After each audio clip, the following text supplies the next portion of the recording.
Eu sou a professora Zezé Barino e eu trabalho há mais de 40 anos em concursos públicos com a disciplina mais bonita do mundo, que com certeza é o português. Você viu que nós teremos concurso para o Em Casa, a Companhia Municipal de Habitação e Inclusão Produtiva de Juiz de Fora, Minas Gerais? Pois é, vamos conversar um pouquinho sobre esse concurso, conversar um pouco sobre o que cobrarão em português e também fazer algumas questões da banca com você. Então vamos lá. Em relação a esse concurso, a banca será Fundep. Nós teremos 9 vagas para níveis médio, técnico e superior. A remuneração vai de 1.800 até 8.300. Inscrições de 10 de janeiro a 8 de fevereiro. E a prova acontecendo no dia 10 de março, quer dizer, está bem pertinho aí. Mas são só 9 vagas. Pois é, mas você precisa de uma só, não é verdade? Então, não se preocupe e garanta a sua vaga aí na Companhia Municipal de Habitação e Inclusão Produtiva de Juiz de Fora, Minas Gerais. Veja só.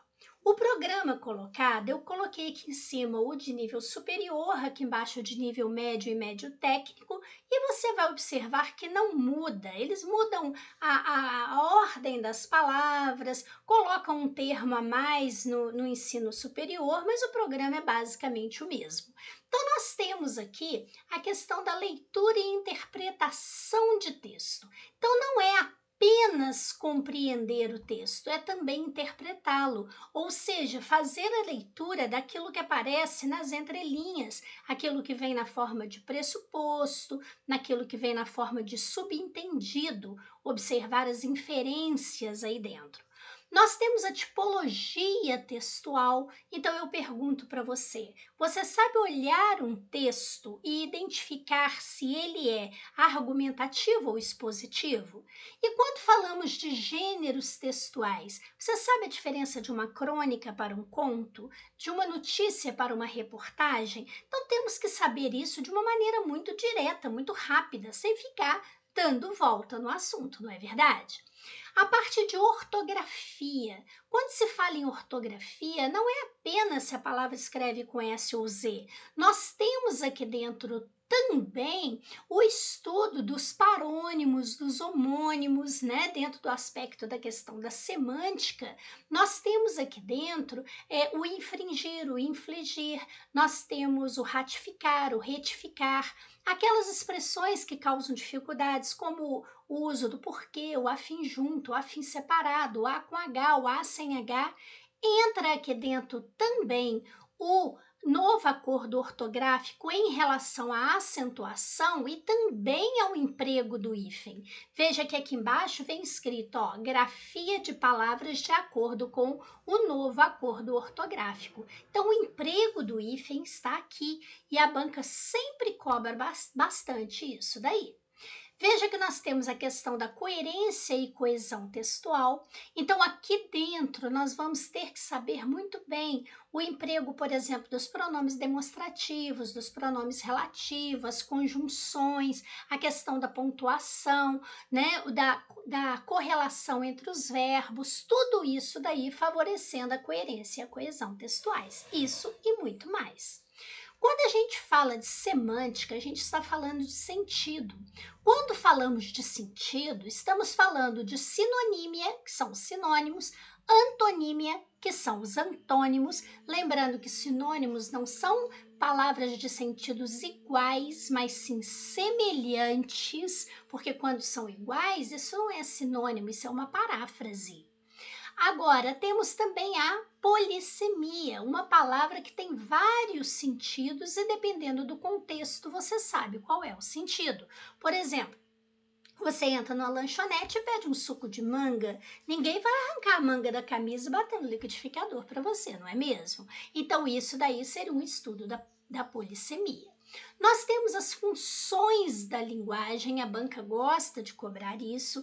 Então, temos, por exemplo, a função emotiva, a função metalinguística, a função fática, que são fáceis de identificar. A gente não pode querer complicar a vida do aluno, né?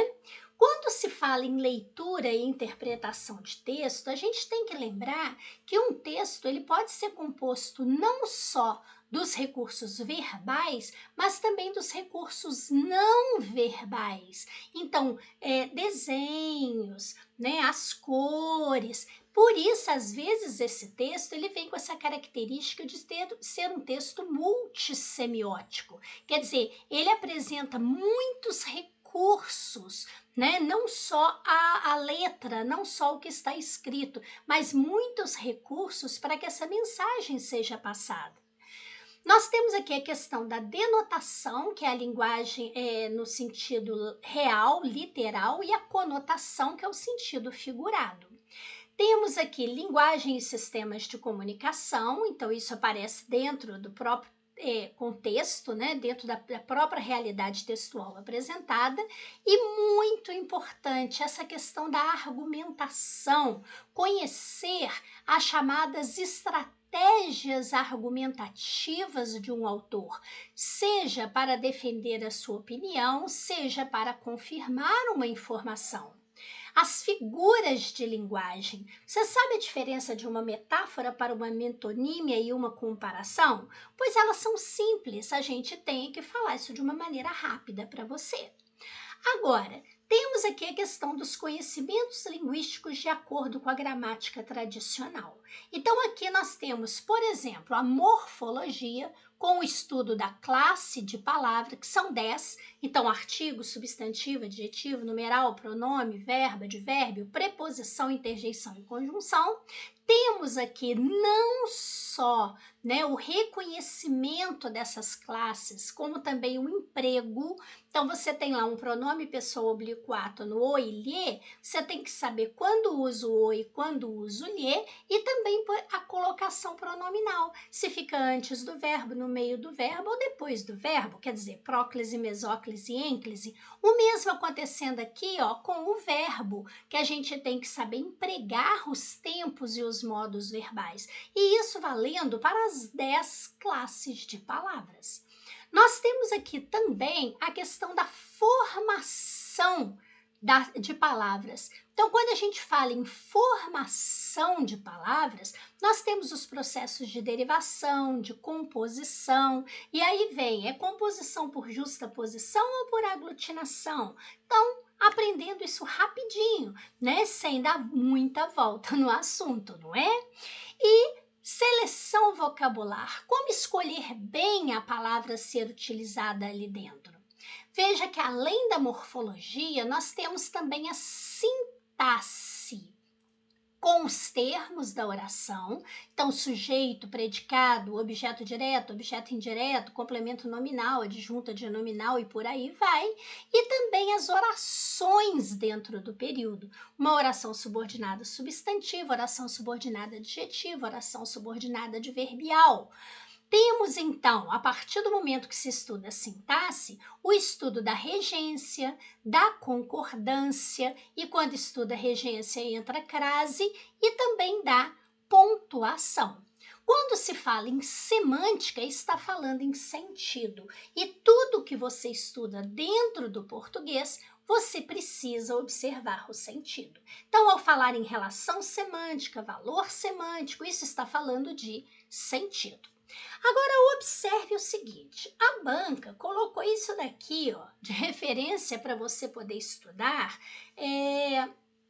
para o ensino superior. A diferença disso para o ensino médio e técnico é apenas essa obra em azul aqui, que não aparece em médio e técnico, que foi uma obra colocada só para falar de funções de linguagem, que é um tópico que aparece lá atrás. Agora veja, você tem aqui, ó, um livro. Você tem aqui o vocabulário ortográfico da língua portuguesa, que é enorme. Você tem aqui um dicionário. Você tem o Manual de Presidência da República, que também é muito grande. Você tem aqui uma gramática. Você tem aqui uma obra só sobre funções de linguagem, outra só sobre argumentação e linguagem, outra só a respeito de texto e mais um dicionário. Bem, o que você está pensando em fazer? pegar esse primeiro livro aqui, estudar ele todinho, depois pegar segundo aqui, o VOLP, né, o Vocabulário Ortográfico da Língua Portuguesa, estudar ele todo. Tá, a sua ideia é essa? Porque se a sua ideia for essa, você vai fazer concurso só daqui a 4 anos. Ah, não, eu vou pegar uma apostila muito boa. Mas será que essa apostila vai dar a você a oportunidade de estudar de acordo com a banca? Pois é, porque isso é fundamental. E é por essa razão que, trabalhando já há mais de 40 anos com concursos públicos, eu preparei o meu curso de Português em Questões para o Em Casa, especificamente dessa banca.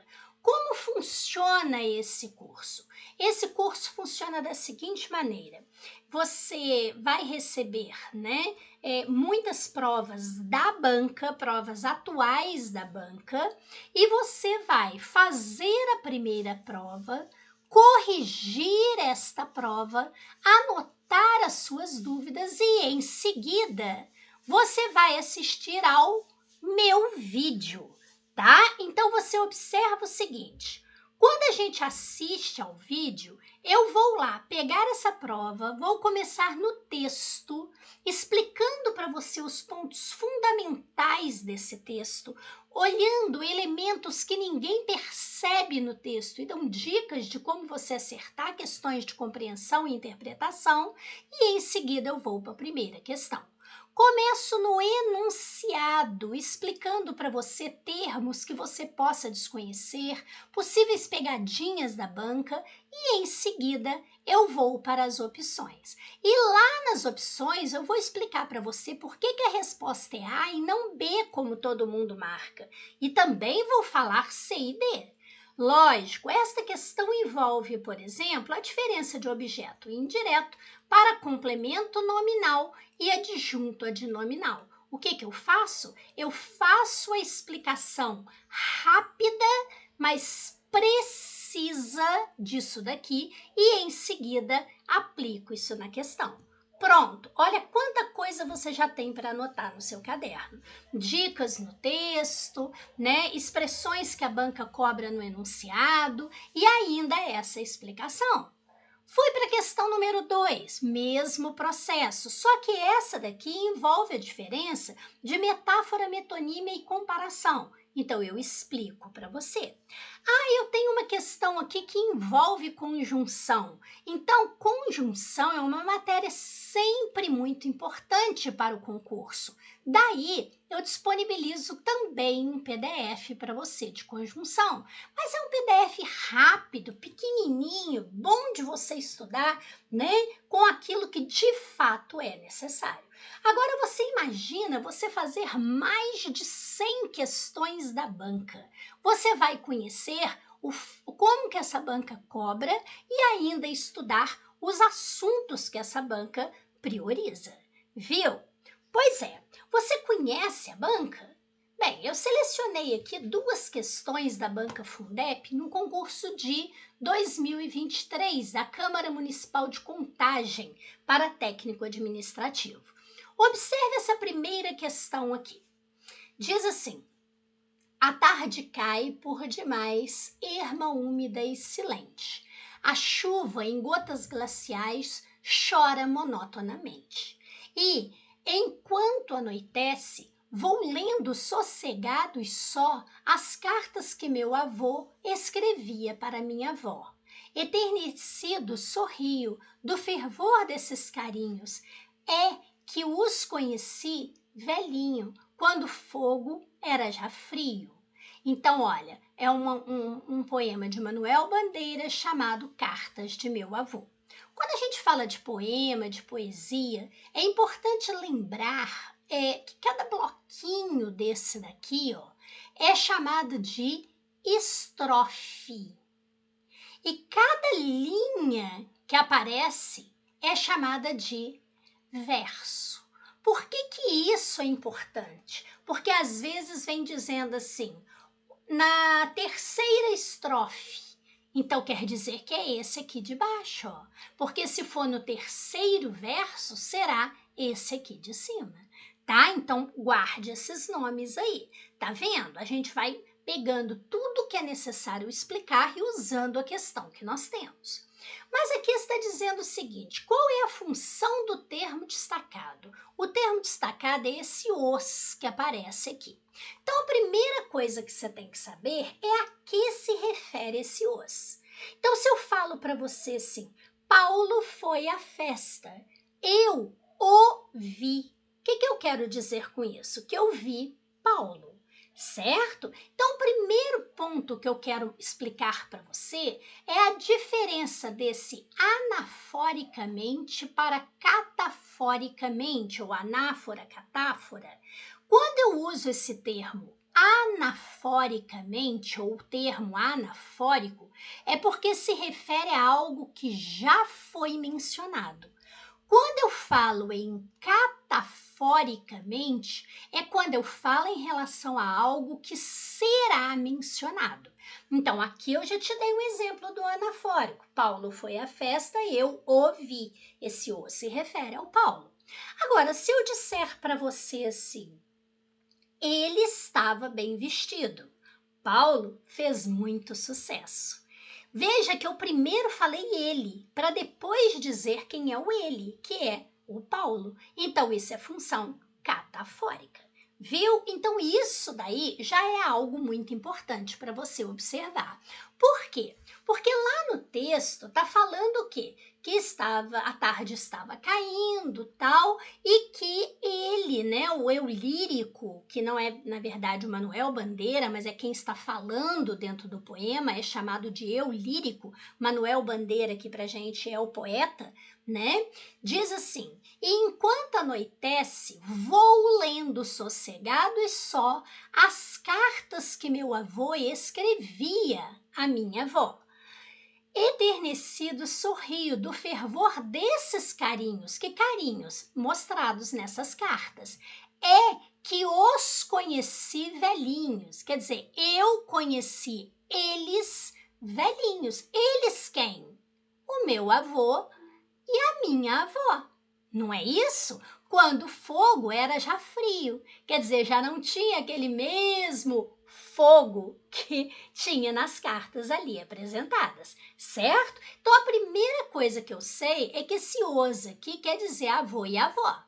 Então veja só, aqui na letra D, que é a resposta, está dizendo retomar anaforicamente, ou seja, um termo já mencionado, que seria avô e avó. Resposta correta. Na letra B está dizendo antecipar o adjetivo velhinhos, indicando uma relação catafórica. Não, não é catafórica. Esse o se refere a algo que foi mencionado. Então é anafórico. Na letra A, determinar o adjetivo velhinho que aparece na mesma linha. Não, ele não está determinando o velhinho. Ele está, na verdade, se referindo a avô e avó.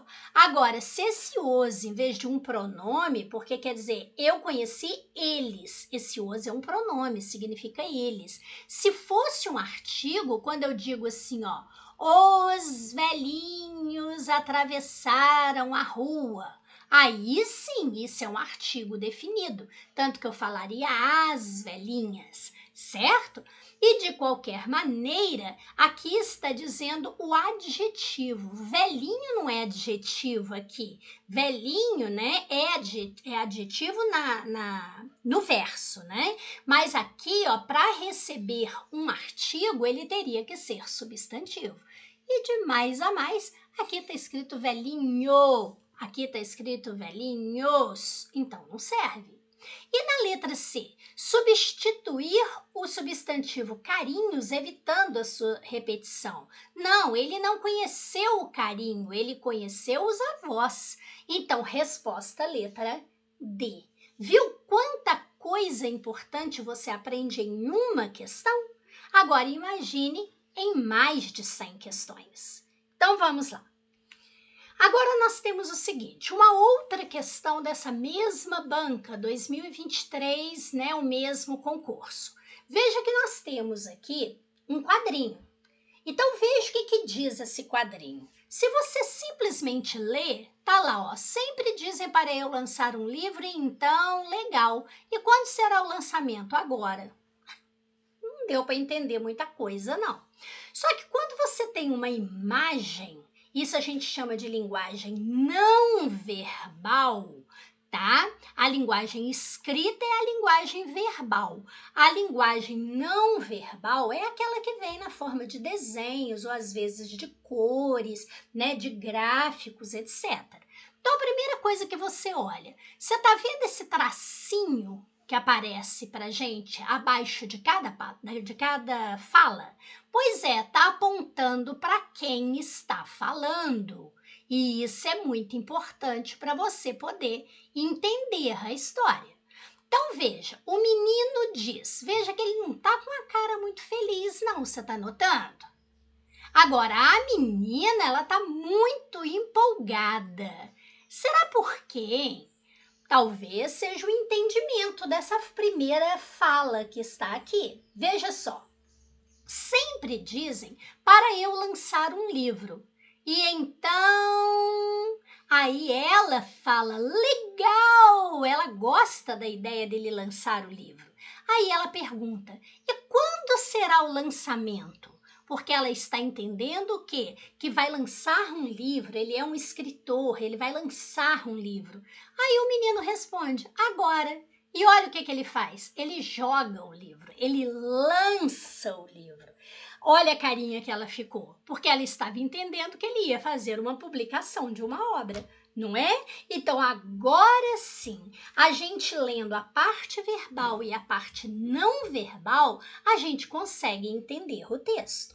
Então veja só, o entendimento da mensagem comunicativa da tira decorre do emprego de elementos verbais, pois é possível interpretar o sentido apenas por meio do texto escrito? Não, não foi possível. Eu fiz a leitura no início e nós não entendemos. Não verbais, de modo que as imagens contam toda a história necessária. Não, tira o que está escrito. Você também não vai entender a história. Aí vem verbo, verbo é verbal, e visual seria o não verbal.